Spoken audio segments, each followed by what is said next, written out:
কিভাবে আপনি মসজিদে না এসে থাকেন? হায় হায় হায়। যুবক ভাই বলেন তো, ফজরের নামাজ আজকে কে কে পড়েছেন? একটু হাত তোলেন সত্যি করে। ঠিক আছে, আলহামদুলিল্লাহ। যারা তোলেন নাই, ইনশাআল্লাহ ভবিষ্যতে তুলবেন।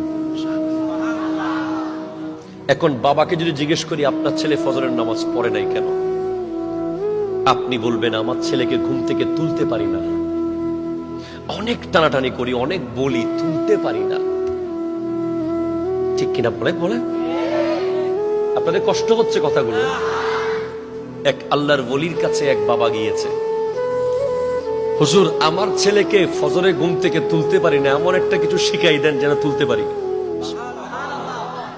আল্লাহর ওলি বলছেন, কি হয়েছে আপনার ছেলে উঠে না কেন? বলে আমার ছেলে কি ঘুম, তার বেশি গভীর ঘুম, টাননে টেনে হিচড়ে তুলতে পারি না।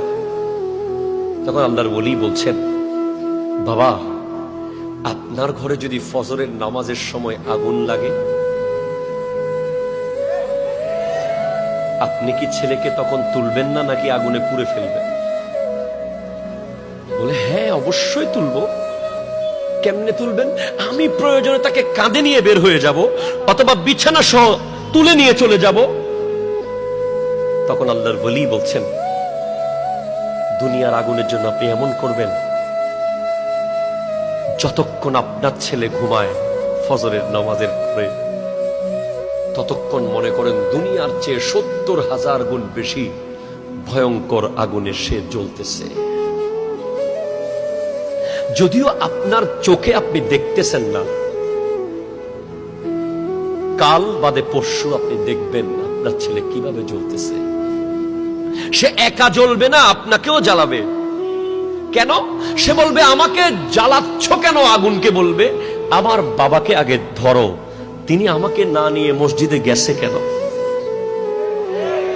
অনেক বাবারা আছে, না না না থাক, আমার ছেলে ছোট মানুষ, আর একটু ঘুমাক, সারা রাত চাকরি করছে, সারা রাত দোকানদারি করে এসেছে, সারা রাত কালকে চান্দা ছিল, সারা রাত বিক্রি করছে।